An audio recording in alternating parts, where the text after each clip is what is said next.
To discuss the strategic energy issues that confront island environments, let us please welcome Governor Kenneth Mapp.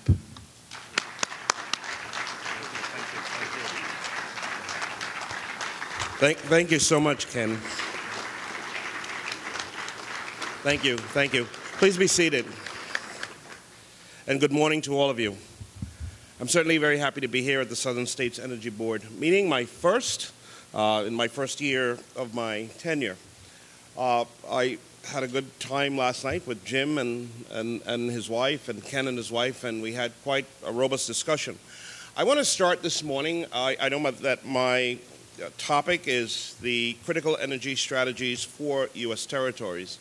And I want to begin this morning by acknowledging, I believe, the presence of at least two of the representatives I met from our sister territory and our friend in Puerto Rico, Jose Meso, and Senator Ramon Nieves Perez. I'm sure they're going to be among the conference, and we share some common denominators: Puerto Rico, the U.S. Virgin Islands, Guam, American Samoa, and the Northern Marianas. The U.S. Virgin Islands is about 1,200 miles away from Miami, Florida, and about 90 miles, St. Croix is 90 miles outside of Puerto Rico, and St. Thomas is 50 miles outside of Puerto Rico. In the early 90s, Corporation, Amarada, constructed an oil refinery plant on process approximately 750,000 barrels of sweet crude oil per day. That gave the Virgin Islands access to really cheap diesel fuel for powering its electrical generators. As time took its course, the economy took its course, and as late as 2014, the Virgin Islands experienced power costs to its consumers at the rate of 51 cents per kilowatt hour for residences and 55 cents per kilowatt hour for commercial establishments, this being burned on diesel oil. Our capacity or demand, our peak demand for electricity in the U.S. Virgin Islands was about 120 megawatts. Now, one could only imagine, you who live on the U.S. mainland, that experience power costs anywhere from about 7 to 13 cents per kilowatt hour could only understand what a working mother, a single mother with a family of 4 young children, let's say on a $50,000 salary, having to suffer or support a family on 50 cents a kilowatt hour.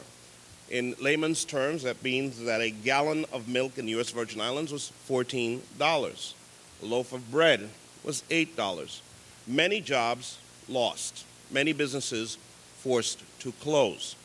As the territories ramp up trying to deal with these high cost of fuel and the high cost of electricity, we recognize that renewable energies are, in fact, an opportunity. So in the U.S. Virgin Islands, we set a target that we will be 60% off of fossil fuels by 2025. We're very happy and proud that to date we have achieved a third of that. We're 22% off of fossil fuels. And so the strategy and the task going forward is, how do we use what we promote in our tourism industry as sun as part of energy? And how do we use the wonderful trade winds as part of energy production? I have to say thank you to Jim, who's sitting here in the front row in my early days in office, for working with me to set up a strong meeting with Secretary Ernest Moniz, the Secretary of the U.S. Department of Energy, and we had those meetings in July. And we had a 2-day work session, and the U.S. Department of Energy has been a partner of the U.S. Virgin Islands in dealing with the high cost of power in the territories, and particularly the U.S. Virgin Islands. And the meeting set up by Mr. Powell and our meetings with Secretary Moniz and his staff and team at the U.S. DOE has reinvigorated our move to ramp up changes in our policy for energy production. So we see adding wind turbines and wind production of energy. We have spent about $150 million to convert our base generating systems from diesel so that there is a mixture of burn to LPG and LNG as well as diesel. Puerto Rico has demonstrated a success in using LNG, and 17% of its power production is on LNG. The Virgin Islands, in our limited capacity, 120 megawatts is a lot of power for us, but in the scheme of the rest of the country and in our sister Puerto Rico, that's just a very little bit of power. And so our infrastructure to be able to handle or take advantage of the cheap cost of LNG is fairly restricted. And so we are going to be imposing and very shortly turning on a conversion of LPG, which will provide us a 30% savings of power. I want to explain just a little bit in terms of what the matrix of 51 and 55 cents a kilowatt hour of electricity is in the Virgin Islands, because it's a very expensive place to live and work. 12%, or 12 cents, I'm sorry, 12 cents of that 51 cents is the administrative burden. Now, here on the U.S. mainland, where you have private power producers and you're selling at 9 to 13, you have all your admin, your profit margins, your maintenance fees, and your cost of fuel. In the Virgin Islands, the 12 cents just represent the admin burden and the cost of debt service. The cost of fuel was around 39 cents a kilowatt hour. Now, of course, given the wonderful reduction of the cost of oil in the market, we're down around 37 cents a kilowatt hour, and this may seem strange to a number of you in this audience. We have really given a tremendous sigh of relief, because that is a tremendous reduction in terms of the cost. In a community where 30,000 people are employed, of course, about a third of the community is retired, and about another third are school-age children. We zapped out of the economy in 2014 just for power $312 million. That's a lot of money. That's a lot of resources. That's a lot of opportunity. So we are going to change that entire paradigm. We have access to loan guarantees at the DOE, for example, at Treasury note rates. So that means that about $275 million of debt service cost on old generating units at 5.25% on the market can be converted to a much cheaper financing strategy while we implore new efficient generating systems. In a territory, through the 60s, 70s, and 80s, we found 20 megawatt generating units as being achievable and efficient and good for us to use. With net metering and renewable energy, what has happened is that when the sun is up and all of the folks are taking advantage of solar and some taking advantage of wind and putting electricity into the grid, the Water and Power Authority cannot ramp down the power generating systems because they have to maintain a buffer for immediate demand. And what that means is that $22 million a year we throw simply through the window. We produce electricity that we cannot sell, we burn fuel that we cannot sell on power, and then we take that $22 million and we put it on the power bills of the consumers. And so it's a really very inefficient system. And so our strategy in the territory is, how do we modernize our infrastructure? How do we take advantage of wind and solar? How do we get to 60% off of fossils? How do we have new generating units that we can manage our production across our demand? And how do we literally seed or spread the power cost of the infrastructure to other users? One way we believe that we can do that is the interconnection between Puerto Rico and the Virgin Islands. And we talk about that with the U.S. government. Now, that's a $150 million investment. And because we're small territories, the question that we always ask at the Department of Interior and at the White House and with the leadership of the Congress, are you going to pay for that? Because certainly we don't have that money.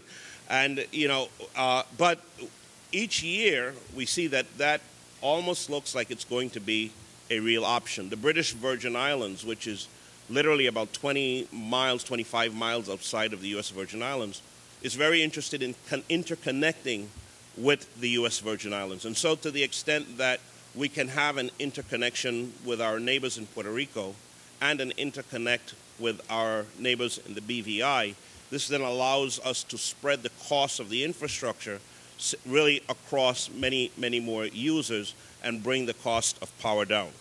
It is important and essential for us because the U.S. Virgin Islands is really poised for a strong reinvigoration of its economy.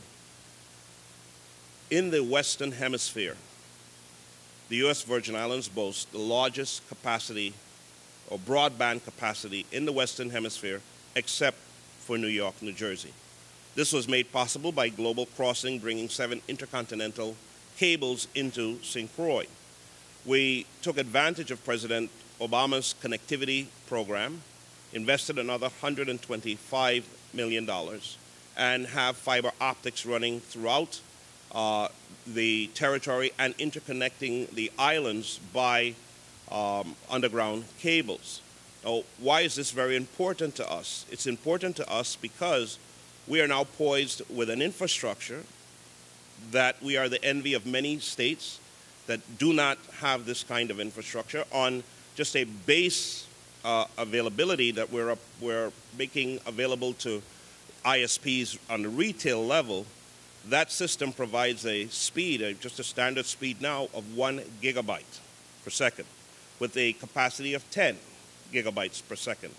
And when you take that type of infrastructure and then you apply our ability by grant of the U.S. Congress to provide a 90% reduction on your federal tax obligations, you can understand the effective inducement to do business in the U.S. Virgin Islands. There are some nuances to what I'm going to tell you in terms of the tax code, but just to give you a comparison, Apple and Microsoft is operating activities in Ireland. Where they operate, they have a net tax rate of 12%. If that activity is established in the U.S. Virgin Islands, and we can clarify through the IRS code and with the U.S. Department of Treasury that it does not have to be a blended tax return to their home office or mainland operations, under the inducements granted by the U.S. Congress to the government of the U.S. Virgin Islands, Microsoft or Apple or any similar company could do that same work in the U.S. Virgin Islands with a net tax rate of 3% and have the money on U.S. soil. And so the opportunity for attracting major investment and technology into the territory is powerful, but the cost of energy also must be managed and put into an environment that is affordable. Because why offer someone substantial tax incentive benefits on their work and their bottom line, and then you eat the savings up with 51 or 55 cents per kilowatt hour of electricity? We are, in the territories, we remain really very, very hopeful. We see ourselves, particularly in the U.S. Virgin Islands, becoming a demonstration model, and we're working with the Department of Energy to do that, to establish that even with our small, non-integrated grids, that renewable energy can be a pathway to clean energy, to cheap energy, and to stable energy. The advancements made with storage capacities and batteries on housing energy produced by renewable sources is becoming more promising with each and every month. And we see on the market storage facilities of capacity that have warrants of 10 and 15 years. And so this says to us that we are now able not just only to take advantage of our sunlight, but to produce electricity with sunlight or solar and store that electricity for use and consumption in the evening hours. Our task is to work as a dual front. I traveled to Puerto Rico and I sat with my good friend, Governor Alejandro Garcia Padilla, and we talked about a number of issues that are important and common to Puerto Rico and the Virgin Islands. In our past, in our history, we've always been a very united front as we deal with issues and the economy in the hemisphere having to do with the two territories. And we believe that Puerto Rico's use of liquid natural gas and the demands and the amount that they need and are able to bring it into Puerto Rico, there's opportunities for us to be able to leverage off of that and have access to that fuel within our grid, which then gives us access to, again, cheaper, more sustainable power. And because we're part of the United States, we do not have any issues with the importation to the Virgin Islands or the export of liquid natural gas from the U.S. mainland to the territories. I look forward, Ken and Jim, to continue to work with the Southern States Energy Board as we deal with these challenges in our territories and look to a brighter future. I hope that in the next annual meeting I could stand here and report on tremendous more progress.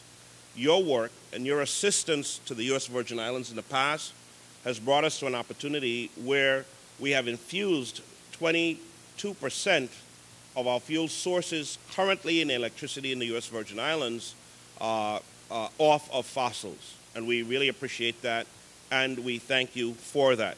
But there's much more work to be done. There are more challenges. Our market forces are now working in our favor. The reduction in cost of renewable energy platforms are in our favor. And we've taken the reality that government isn't the most efficient organization. Public sector is driven tremendously by service and by security. And so we don't do things as efficiently as the private sector. But we know that there's opportunities. We believe there are opportunities in working with power providers, private power providers, and just purchasing the electricity at a cost that we can put into our grid that makes sense. We see the opportunities of doing that. We've tried them. They're working for us, and we are going to continue doing that. Again, I want to thank you. I want to make myself available in the time remaining for any questions that any member of the audience or Ken that you may have. And again, thank you very much.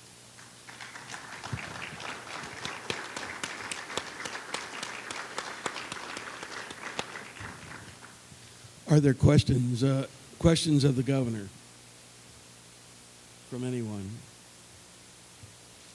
Well, since I've been so complete, oh, there's one. All right. I was going to pass the plate. You can't get away from this crowd. Okay. Good morning to you all. Good morning. Governor, as Senator from San Juan, Puerto Rico, and Chairman on the Energy Committee, I just wanted to thank you for your generous and kind and eloquent remarks regarding what I hope will continue to be a great relationship between Puerto Rico and the USVI.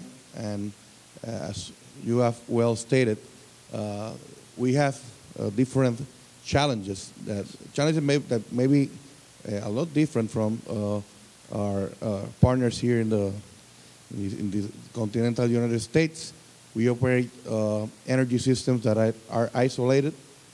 We have high energy costs. We have been struggling to move away from oil and try to integrate renewables.